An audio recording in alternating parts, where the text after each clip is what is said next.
Morning students, online कक्षाओं में आपका स्वागत है। बोर्ड की जो परीक्षाएं हैं वो धीरे धीरे नज़दीक आती दिखाई दे रही है। आपको पता है ही, कक्षा 12 अनिवार्य हिंदी अपठित बोध का अपना पूर्व का भी चैप्टर चला था, जो आपका 8 अंक का है। अपठित बोध है वो टोटल 8 अंक निर्धारित हैं और 4 अंक का हम पढ़ चुके हैं, जो गद्य भाग से संबंधित था। मैंने आपको बताया था पूर्व की कक्षा में कि गद्य भाग को हल करते समय किन बातों का ध्यान रखना चाहिए, किस प्रकार से गद्यांश को हल करके है वो उनके प्रश्नों के उत्तर देने चाहिए। आज हम पद्य भाग के बारे में जानेंगे कि आपका जो दूसरा प्रश्न आता है माध्यमिक शिक्षा बोर्ड का जो प्रश्न पत्र होता है, उसमें प्रश्न संख्या 2 है, वो अपठित पद्यांश का होता है। विद्यार्थियों, अपठित जो पद्यांश है वह आपकी समकक्ष क्लास है, उसकी हिंदी पुस्तक से ही अपठित पद्यांश आता है। आप 12वीं क्लास में हैं तो आपकी 12वीं क्लास की जो अन्य पुस्तक जैसे हिंदी साहित्य वालों की पुस्तक है हिंदी की, उसमें से, या 11वीं की पुस्तक, पूर्व की पुस्तकें जिनका सिलेबस पाठ्यक्रम बदल चुका था वो, या 9-10 किसी भी कक्षा की जो पाठ्य पुस्तक है हिंदी की, अनिवार्य हिंदी की हो चाहे वो विशेष हिंदी की पुस्तक हो, उसमें से ये आपका पद्यांश है वो बोर्ड कक्षा में आता है और ये आपके लिए अपठित होता है।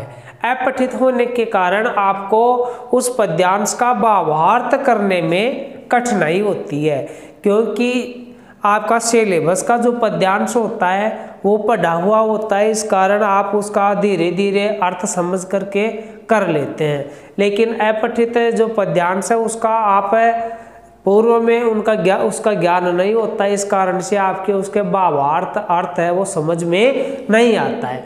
तो आपको क्या करना चाहिए, तो ये ट्रिक्स है मैं इस कक्षा में बता रहा हूँ कि जो भी आपके पद्यांश आए उस पद्यांश को आप बिल्कुल शांत स्वभाव से उसका अध्ययन करें, उसकी रीडिंग करें। रीडिंग करते समय आपको जो कठिन शब्द लगे वहाँ पर आप कठिन शब्दों के अंडरलाइन लगाएं। जितने भी आपके पद्यांश में कठिन शब्द लगे उनको अंडरलाइन करते जाइए।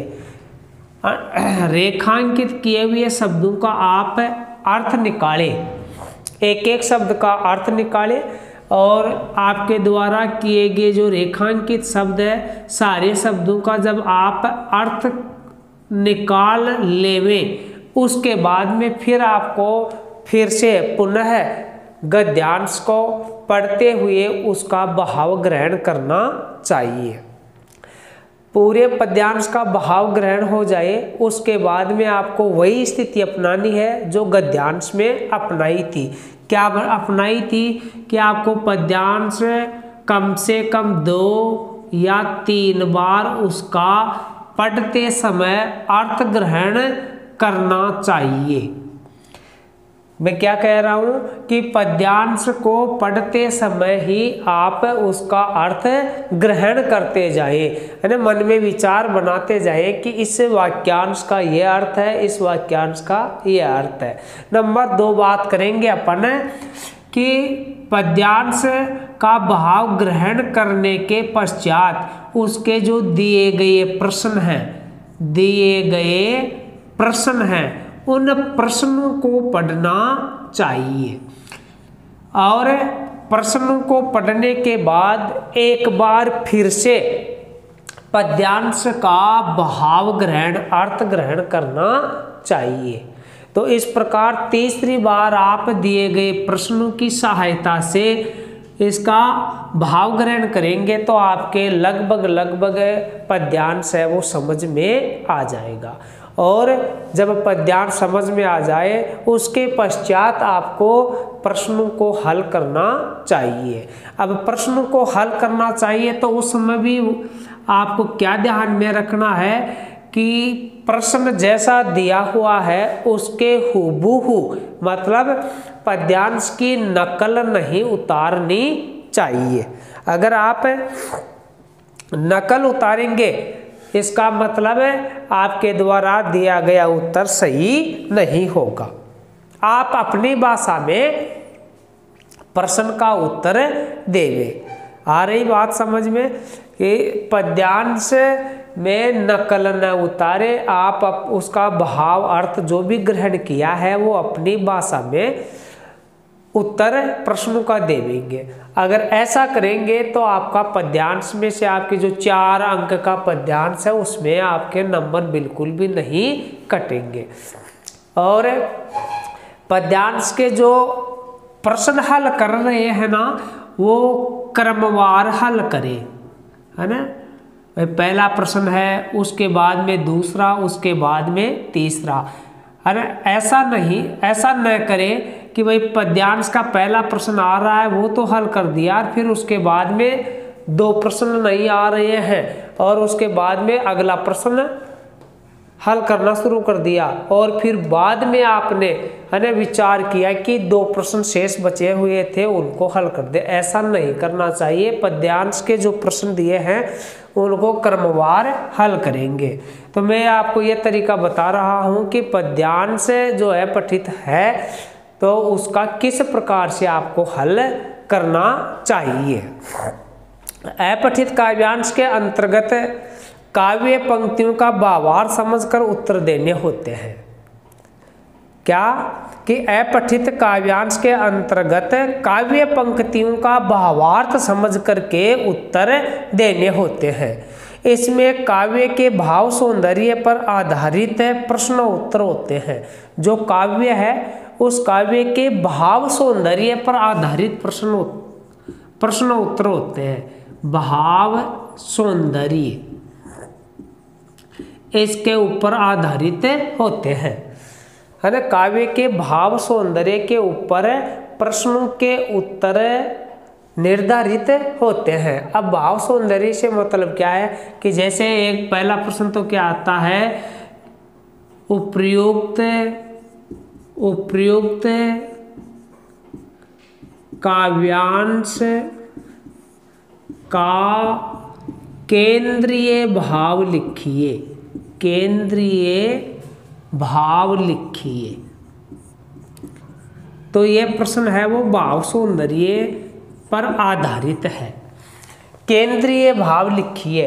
अब केंद्रीय भाव का मतलब क्या है कि जैसे गद्यांश में शीर्षक देते हैं ना उसी प्रकार से काव्यांश का केंद्रीय भाव होता है। कहने का मतलब कि पद्यांश में जो क्या संदेश दिया गया है, ठीक है।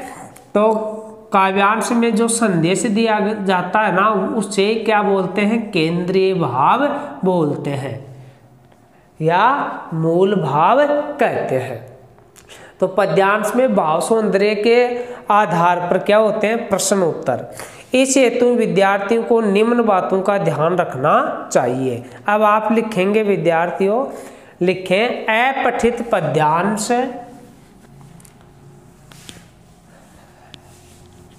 कुछ बातें मैं लिखा दूं। अपठित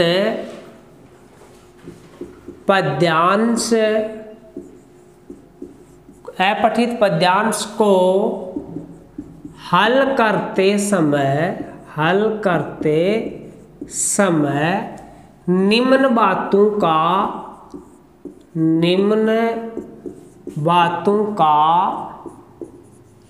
ध्यान रखना चाहिए। निम्न बातों का ध्यान रखना चाहिए, ठीक है। अब कौन कौन सी बातें हैं वो इस प्रकार से है। तो आप लिखेंगे अपठित पद्यांश को हल करते समय निम्न बातों का ध्यान रखना चाहिए। लिखो नंबर 1 बात लिखिए, सर्वप्रथम पूरे काव्यांश, सर्वप्रथम पूरे काव्यांश को शांति के साथ पढ़ना चाहिए। सर्वप्रथम काव्यांश को शांति पूर्वक पढ़ना चाहिए। ठीक है। नंबर 2, यदि काव्यांश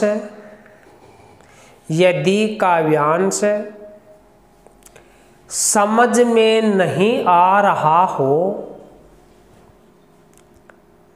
यदि काव्यांश समझ में नहीं आ रहा हो तो,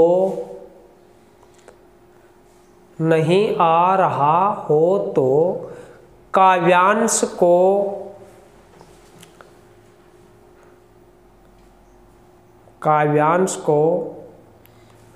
2 या 3 बार, काव्यांश को 2 या 3 बार पढ़ना चाहिए। 2 या 3 बार पढ़ना चाहिए। नंबर 3, काव्यांश में कठिन शब्दों को, काव्यांश में कठिन शब्दों को रेखांकित करके, काव्यांश में कठिन शब्दों को रेखांकित करके अर्थ ग्रहण करना चाहिए।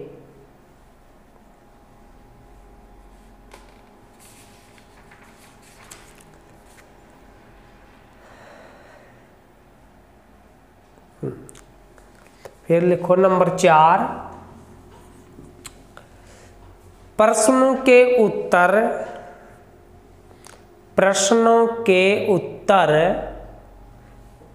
स्पष्ट शब्दों में लिखें। प्रश्नों के उत्तर स्पष्ट शब्दों में लिखें। यदि पद्यांश की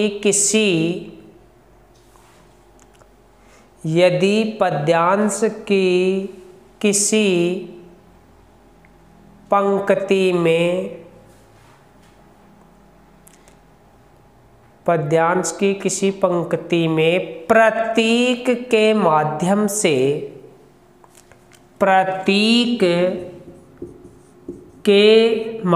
से कोई बात कही गई हो तो, प्रतीक के माध्यम से कोई बात कही गई हो तो उसको स्पष्ट करना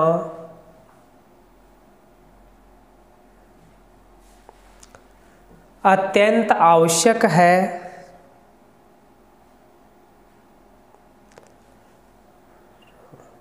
स्पष्ट करना अत्यंत आवश्यक है। नंबर 5, अपठित काव्यांश का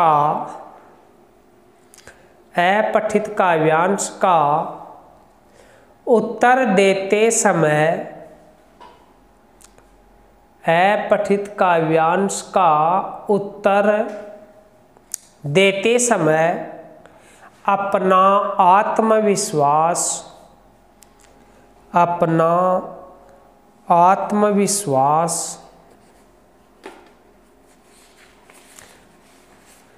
बनाए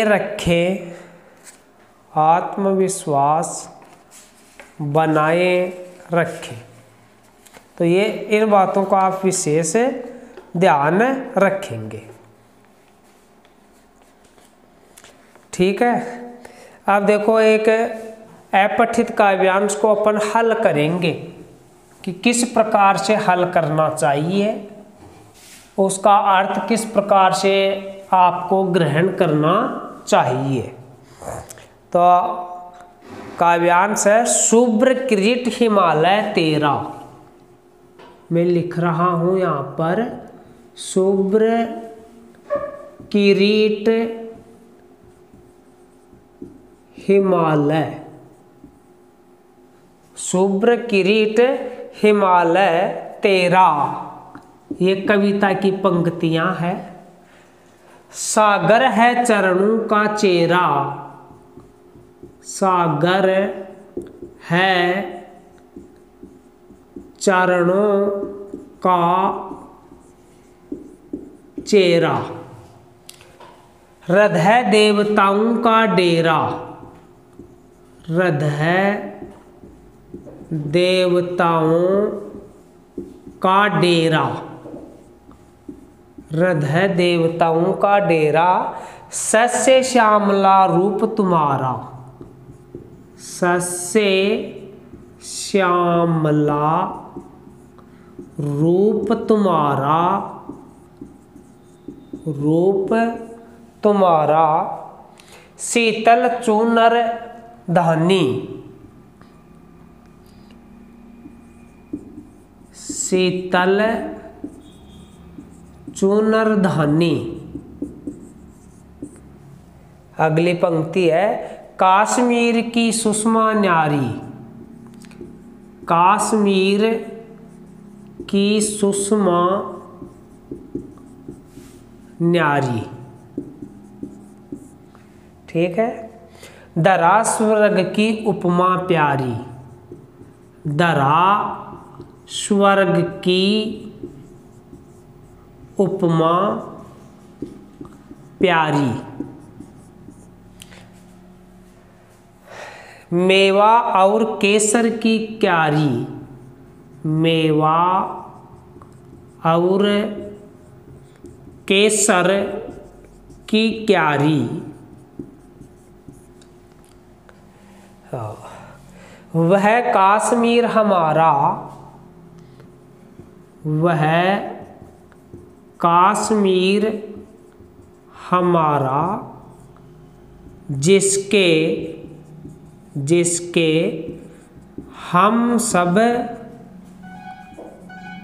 अभिमानी, हम सब अभिमानी। रामकृष्ण की कर्मभूमि यह है, रामकृष्ण की कर्म भूमि यह है, रामकृष्ण की कर्म भूमि यह है, गौतम जिनकी धर्म भूमि यह है, गौतम जिनकी धर्म भूमि यह है, गुरु नानक की मरम भूमि यह है, गुरु नानक की मरम भूमि यह है, आर्य विवेकानंद जैसे हैं, आर्य विवेकानंद जैसे, आर्य विवेकानंद जैसे है यहाँ सत्य के ज्ञानी हैं, यहाँ सत्य के ज्ञानी। राणा और शिवा से बेटे, यहाँ लिख देता हूँ, राणा और शिवा से बेटे, शिवा से बेटे, ठीक है। राणा और शिवा से बेटे जो थे 80 दहारों पर लेटे, जो थे 80 दहारों, 80 दहारों पर लेटे, 80 दहारों पर लेटे, आन बान के कभी न, आन बान के कभी न हेटे, आन बान के कभी न हेठे, शीश हथेली पर धर जूझे, शीश हथेली पर ले जूझे, ऐसे थे बलिदानी। ये लाइन यहाँ लिख देता हूँ, ऐसे थे बलिदानी। ये आपके लिए अपठित है, काव्यांश है, ठीक है, अपठित काव्यांश। अब आपको इसका भाव ग्रहण करते हुए नीचे दिए गए प्रश्नों के आपको उत्तर देने हैं, ठीक है। तो देखो एक बार तो मैं पढ़ा दूं आपको कि शुभ्र किरीट हिमालय तेरा सागर है, चरणों का चेहरा हृदय देवताओं का डेरा, सस्य श्यामला रूप तुम्हारा शीतल चूनर दानी, काश्मीर की सुषमा न्यारी धरा स्वर्ग की उपमा प्यारी, मेवा और केसर की क्यारी वह काश्मीर हमारा, जिसके हम सब अभिमानी, राम कृष्ण की कर्म भूमि यह, गौतम जिनकी धर्म भूमि यह, गुरु नानक की मरम भूमि यह, आर्य विवेकानंद जैसे हैं यहाँ, सत्य के ज्ञानी राणा और शिवा से बेटे, जो थे असी धारों पर लेटे, आन बान के कभी न हेटे, है ना, हेठे छो, हेठे शीश हथेली पर ले जूझे, ऐसे बलिदानी। अब विद्यार्थियों अगर इसमें आपको कोई कठिन शब्द लग रहा है तो वहाँ पर अंडरलाइन कर सकते हैं, जैसे ये आपको दिख रहा है, ठीक है भाई, ये थोड़ा सा कठिन लगता होगा आपको, डेरा लगता होगा, सस्य श्यामला ये थोड़ा कठिन शब्द लग रहा होगा, सुषमा, और देखिए लगभग सरल से ही है, अस्सी धारू, ठीक है। और भी आपको कोई लगते हो तो अंडरलाइन कर सकते हैं। एक बार तो मैंने पढ़ लिया आपके सामने। अब देखो जो रेखांकित किए हुए उन शब्दों का अपन अर्थ ग्रहण करेंगे, है ना। कि शुभ्र, शुभ्र का अर्थ होता है क्या, शुभ, किरीट, मुकुट, है ना, जो सिर पर पहना जाता है उसको बोलते हैं किरीट, मुकुट। इसके बाद श्यामला, श्यामला बोलते हैं जो हरियाली से परिपूर्ण हो, है ना। जो धरती है ना वो हरियाली से परिपूर्ण होती है ना, मतलब हरी भरी होती है, तो उसका रंग है वो श्यामला दिखाई देता है। फिर देखो आगे सुषमा, सुषमा का अर्थ होता है सुंदरता, सौंदर्य, न्यारी, अलग, न्यारी अलग, है ना। उपमा का अर्थ होता है के सम्मान, है ना, के सम्मान। फिर इसके बाद में और आगे देखो अस्सी धारों, अस्सी धारों का अर्थ क्या है, तलवार की धार, है ना। अस्सी का अर्थ क्या होता है, अस्सी तलवार, धारों यानी धार, तलवार की धार, लेटे यानी लेटना, ठीक है। शिवा का अर्थ होता है शिवाजी, शीश हथेली पर, यह आपके मुहावरा है, शीश हथेली पर लेना मतलब मरने के लिए तैयार हो जाना, मृत्यु के लिए तैयार हो जाना। जूझे, जूझे का अर्थ है संघर्ष करना, है ना, युद्ध करना। चूनर, जो चूनर होती है ना वो ओढ़ने वाली, जैसे चूनर धानी, ऐसे बलिदानी, बलिदान देने वाले। अब ये समझ में आ गया, एक बार पढ़ लिया, दूसरी बार इन शब्दों से हम अर्थ ग्रहण कर चुके हैं। अब एक बार अर्थ ग्रहण करेंगे, है ना। कवि क्या कहता है कि शुभ्र किरीट हिमालय तेरा, मतलब भारत देश की विशेषताओं का वर्णन करते हुए कवि कहता है, ठीक है ना, क्योंकि सारी की सारी भारत देश की ये महापुरुष भी आ गए, इसमें धरती भी आ गई, पर्वत भी आ गए, यहाँ का परिवेश है उसके बारे में सारा वर्णन आ रहा है। इसका मतलब कि भारत देश की विशेषताओं का वर्णन चल रहा है। तो शुभ्र किरीट हिमालय तेरा, है ना।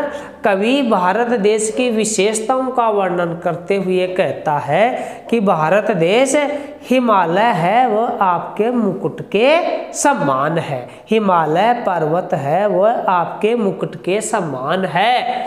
सागर है चरणों का चेहरा, और हिमालय पर्वत के नीचे चरणों में, है ना, सागर है चरणों का चेहरा, और भारत देश है तो भारत देश के चरणों में क्या है, समुद्र फैला हुआ है।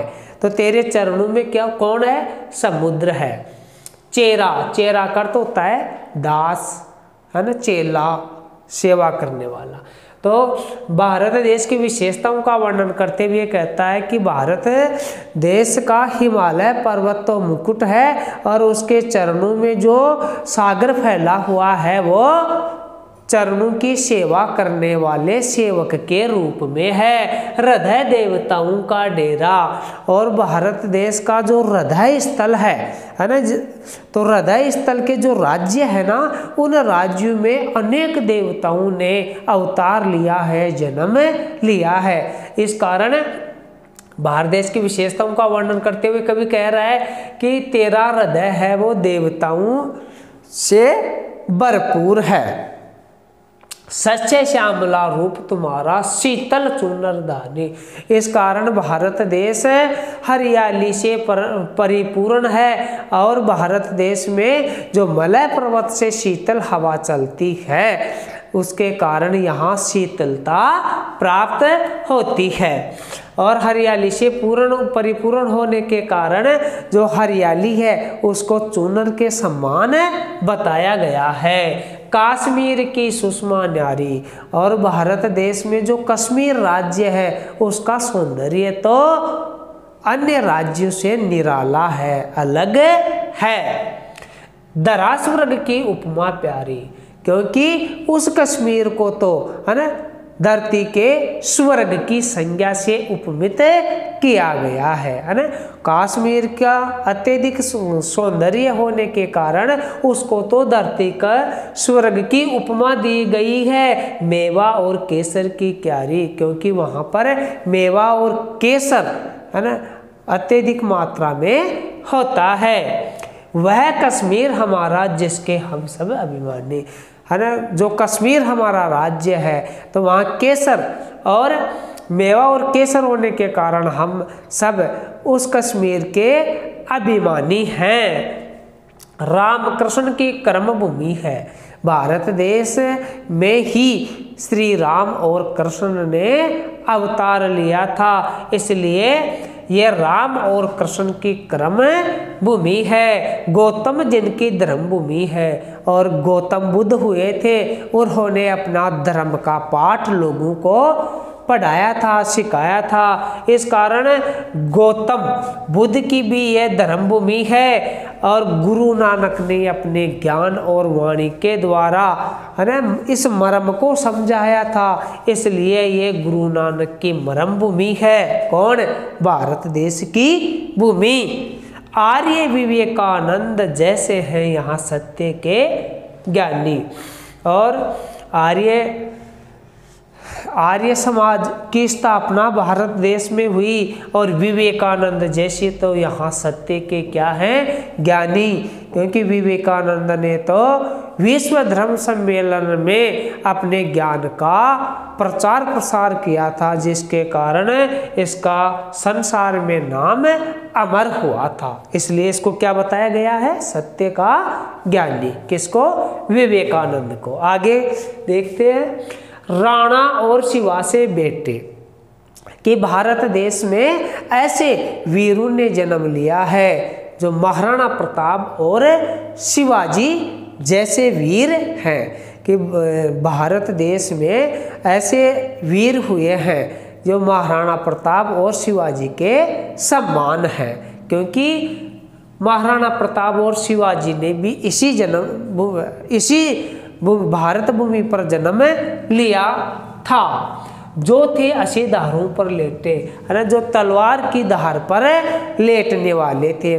महाराणा प्रताप और वीर शिवाजी हैं, वो तलवार की धार पर लेटने वाले थे, आन बान के कभी न हेटे, है ना। आन बान का मतलब है मान सम्मान, मान मर्यादा से कभी वो मार्ग से मान मर्यादा के मार्ग से कभी वो हटे नहीं थे। शीश हथेली पर ले जूझे, है ना, वो युद्ध के लिए है, वो मरने के लिए भी युद्ध करते थे, तो उस समय वो अपनी जान की परवाह करने वाले नहीं थे। इस प्रकार का उन्होंने युद्ध में अपना पराक्रम दिखाया है, ऐसे थे बलिदानी, है ना। इस प्रकार के भारत देश में बलिदान देने वाले हुए हैं।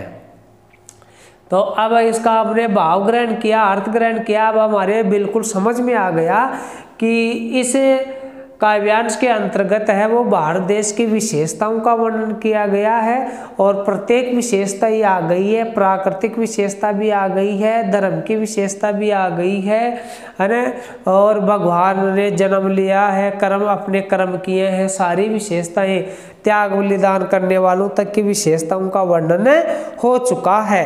तो है ना, इसका भावार्थ है अपने अच्छे तरह से क्लियर हो गया। अब देखो इसके प्रश्न जानते हैं। पहला प्रश्न है, यहाँ लिख देता हूँ मैं आपको, इस कविता के आधार पर भारत माता के स्वरूप का वर्णन कीजिए। क्या है प्रश्न?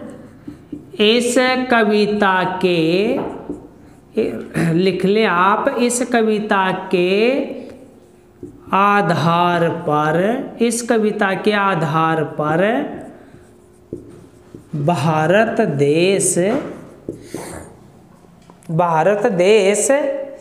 क्या, भारत माता के स्वरूप का, भारत माता के स्वरूप का, भारत माता के स्वरूप का वर्णन कीजिए, ये प्रश्न है। अब भारत माता का कैसा स्वरूप बताया गया है, तो हम इसको जो पूरा भाव है कि उसको बिल्कुल सूक्ष्म शब्दों में लिखेंगे। तो आप लिख लो, मैं बोल के बता दूं। भारत माता के सिर पर हिमालय रूपी मुकुट है, भारत माता के सिर पर हिमालय रूपी मुकुट है। उसने हरियाली के रूप में, उसने हरियाली के रूप में, है ना, धानी चादर ओढ़ रखी है। समुद्र इसके चरण हैं, समुद्र इसके चरण हैं जो वंदना करते हैं। उसके हृदय में देवताओं का निवास है। मतलब सारी बात आ गई इसकी। प्रश्न संख्या 2 देखो, कश्मीर पर भारतीयों को अभिमान क्यों है? कश्मीर पर, कश्मीर पर भारतीयों, कश्मीर पर भारतीयों को अभिमान क्यों है? कश्मीर पर भारतीयों को अभिमान क्यों है? देखो ये आया ना, हम सब अभिमानी। तो धरा स्वर्ग की उपमा प्यारी, मेवा और केसर की क्यारी, वह काश्मीर हमारा जिसके हम सब अभिमानी। तो इसका उत्तर क्या होगा? कश्मीर धरती का स्वर्ग है, कश्मीर धरती का स्वर्ग है। हाँ, लिख सकते हैं, कश्मीर धरती का स्वर्ग है, उसकी सुंदरता अनुपम है, उसकी सुंदरता अनुपम है। वहाँ अनेक मेवे तथा केसर पैदा होती है। भारतीयों को इस कारण उस पर गर्व है। प्रश्न संख्या 3 देखो, भारत के सांस्कृतिक विकास में, भारत के सांस्कृतिक विकास, भारत के सांस्कृतिक विकास में, भारत के सांस्कृतिक विकास में किस किस का योगदान है? किस किस का योगदान है? भारत के सांस्कृतिक विकास में किस किस का योगदान है? तो इसका उत्तर होगा, देखो, भारत के सांस्कृतिक विकास में राम, कृष्ण, गौतम, गुरु नानक और विवेकानंद, है ना, आर्य, है ना। आर्य का मतलब आर्य समाज के संस्थापक थे कौन? स्वामी दयानंद सरस्वती। ठीक है, हाँ। तो प्रश्न था कि भारत के सांस्कृतिक विकास में राम, कृष्ण, गौतम, गुरु नानक, आर्य, दयानंद सरस्वती और विवेकानंद जैसे, है ना, जैसे लोगों का योगदान है, वही इन्होंने सांस्कृतिक विकास किया है। प्रश्न संख्या 4, इसको हटा देता हूं थोड़ा, फिर आपको उत्तरों में दिक्कत आएगी। चलो रहने दो। जो थे असी धारों पर लेटे, प्रश्न संख्या 4 देखना। जो थे असी धारों पर लेटे, जो थे असी धारों पर लेटे का आज से स्पष्ट कीजिए। जो थे असी धारों पर लेटे का आज से स्पष्ट कीजिए। विद्यार्थियों, एक ऐसा प्रश्न है वो हमेशा ही आता रहता है, काव्यांश का होता है ना, उसके अंतर्गत है ना, जो आज से स्पष्ट कीजिए, उसका केंद्रीय भाव बताइए, इसका मतलब क्या होता है, या उसका भावार्थ लिखिए। ऐसा प्रश्न एक जरूर आता है इनमें 4 प्रश्नों में से। तो अपने को जो थे असी धारों पर लेटे, है ना, जो थे असी धारों पर लेटे, इस वाली पंक्ति का क्या करना है? भावार्थ लिखना है। उसका क्या करना है? आपको अर्थ लिखना है। तो क्या अर्थ होगा? तो लिखो आप, है ना, जो थे असी धारों पर लेटे पंक्ति से आशय है कि महाराणा प्रताप और वीर शिवाजी ने शत्रुओं की तलवारों का निर्भीकता से सामना किया था। उनका जीवन तलवार की धार पर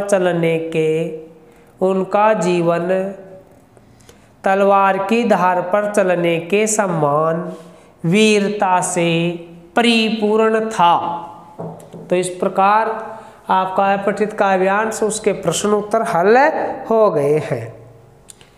एक काव्यांश में समझ में आपके आ गया होगा।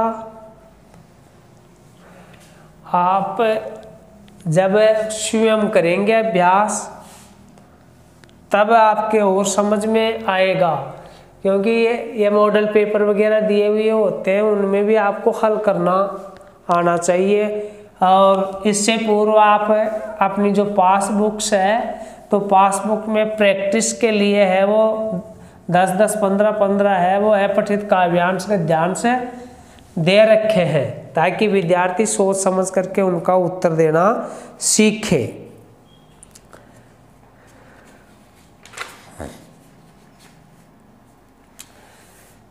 एक और समझा दूं मैं आपको। तो अगला देखना आप, पद्यांश। पावस ऋतु थी पर्वत प्रदेश की। पावस ऋतु थी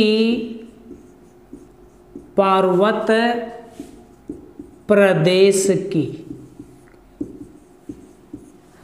पावस ऋतु थी पर्वत प्रदेश। हाँ। पल पल परिवर्तित, पल पल परिवर्तित, पल पल परिवर्तित प्रकृति वेश, प्रकृति वेश। अगली पंक्ति है मेखलाकार पर्वत अपार, मेखलाकार पर्वत अपार।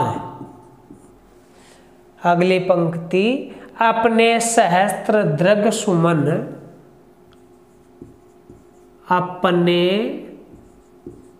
सहस्त्र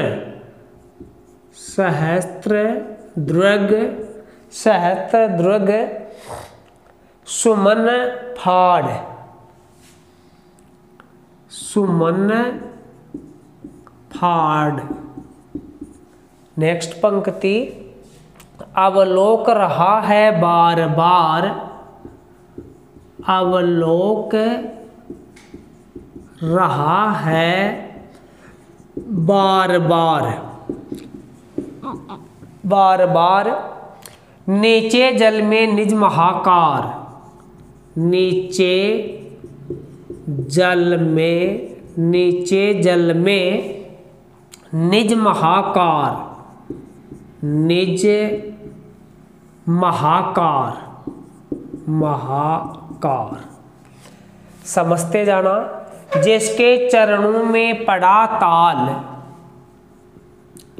जिसके चरणों में, जिसके चरणों में पड़ा ताल। दर्पण सा फैला है विशाल, दर्पण सा, दर्पण सा फैला है विशाल, फैला है विशाल। नेक्स्ट पंक्ति गिरि के गौरव गाकर, गिरि के गौरव गाकर, गिरि के गौरव गाकर झरझर, झरझर, हाँ, झरझर मद में नस नस उत्तेजित कर, मद में नस नस उत्तेजित कर, उत्तेजित कर। नेक्स्ट पंक्ति मोती की लड़ियों से सुंदर,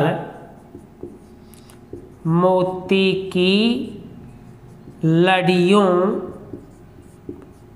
से सुंदर, मोती की लड़ियों से सुंदर जरते हैं झाग भरे निर्जर, जरते हैं झाग भरे, जरते हैं झाग भरे निर्झर। ये आपके अपठित काव्यांश है। अब आपको क्या करना है, इस काव्यांश को अच्छे तरीके से पढ़ेंगे, उसका अर्थ ग्रहण करेंगे और फिर इसके नीचे दिए गए जो प्रश्न हैं उनको हल करेंगे।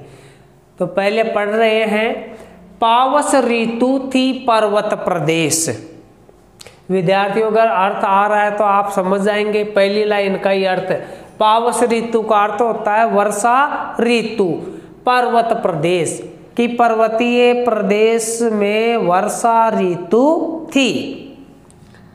पल पल परिवर्तित प्रकृति वेश, पल पल क्षण क्षण और एक साथ आया है तो प्रत्येक पल या प्रति क्षण परिवर्तित, परिवर्तित होना बदलना। प्रकृति वेश, प्रकृति अपनी वेशभूषा को प्रति क्षण बदल रही थी, क्योंकि वर्षा ऋतु चल रही है तो प्रकृति अपना परिवेश है वो पल पल में बदलेगी, कभी धूप आएगी, कभी बादलों की छांव होगी, कभी हवा ठंडी आएगी, कभी बूंदों के साथ हवा आएगी।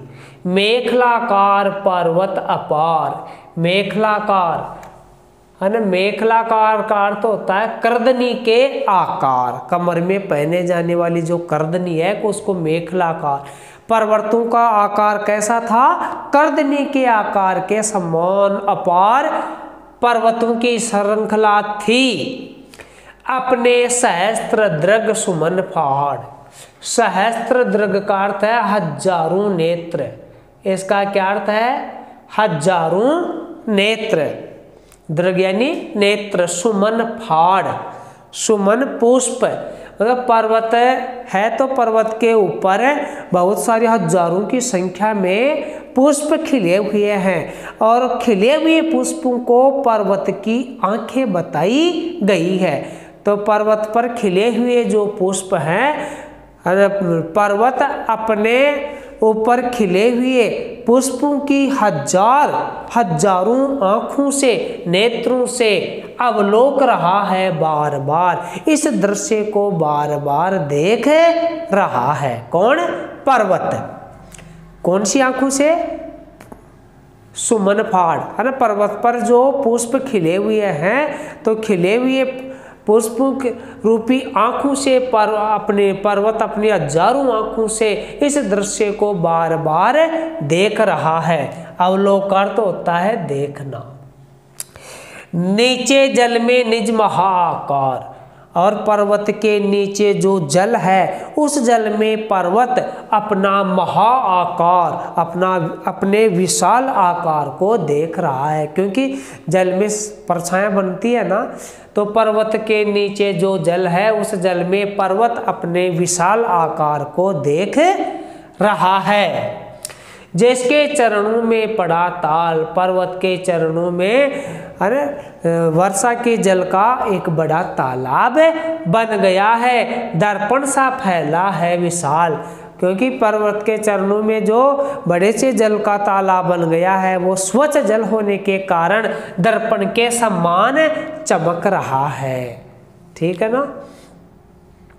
गिरी के गौरव गाकर जर्जर, गिरी पर्वत, गिरी का अर्थ है पर्वत, गौरव उसका मान सम्मान, गाकर झरझर, झरझर झरने, है ना, तो पर्वत का मान सम्मान है वो झरने झरझर करके व्यक्त कर रहे हैं। पर्वत के मान सम्मान को झरने झरझर करके व्यक्त कर रहे हैं, मद में नस नस उत्तेजित कर। और पर्वत के ऊपर से जो पानी की छोटी छोटी नालियां बह रही हैं, है ना, वो उन नालियों को क्या बताया है? नस नस बताया है कि पर्वत के ऊपर से जो पानी की छोटी छोटी नालियां या नदियां बह रही हैं वो पर्वत के एक तरह से नसों के समान हैं, उत्तेजित कर रही है, वो पर्वत के उत्तेजना को बढ़ा रही हैं। मोती की लड़ियों से सुंदर, और झरनों से जो बूंदे गिर रही हैं झरझर करके, वो बूंदे सूर्य का प्रकाश गिरने के कारण, है ना, मोतियों से भी अधिक सुंदर लग रही है। ऐसा लग रहा है कि वो जल की बूंदे हैं वो मोतियों की लड़ियों के समान हैं, झरते हैं जाग भरे निर्जर। इस प्रकार हैं वो पर्वतों में झरने हैं, वो झर रहे हैं। निर्जर का अर्थ होता है झरना।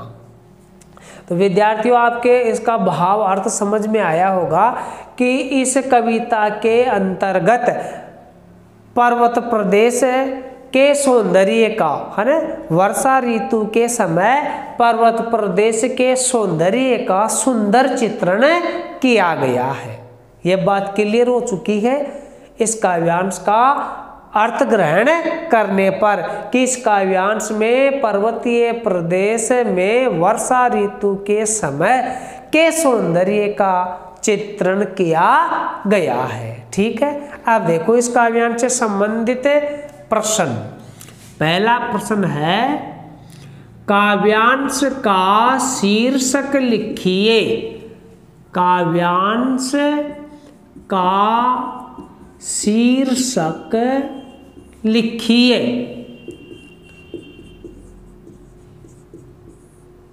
शीर्षक लिखिए। तो उत्तर क्या होगा?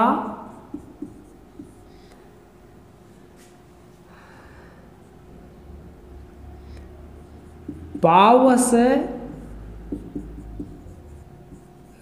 ऋतु, है ना? क्या होगा शीर्षक? पावस ऋतु में पर्वत प्रदेश की शोभा। पावस ऋतु में पर्वत प्रदेश की शोभा या सौंदर्य, एक ही बात है। पावस ऋतु में पर्वत प्रदेश की शोभा या सौंदर्य हो गया शीर्षक। अच्छा जी। फिर प्रश्न संख्या 2 देखिए। पर्वत का आकार कैसा है? वह अपने सहस्त्र नेत्रों से क्या देख रहा है? पर्वत का आकार कैसा है? पर्वत का आकार कैसा है? पर्वत का आकार कैसा है? वह अपने सहस्त्र नेत्रों से क्या देख रहा है? क्या देख रहा है? तो आप इसका उत्तर लिखेंगे। पर्वत का आकार कैसा है? मेखलाकार पर्वत।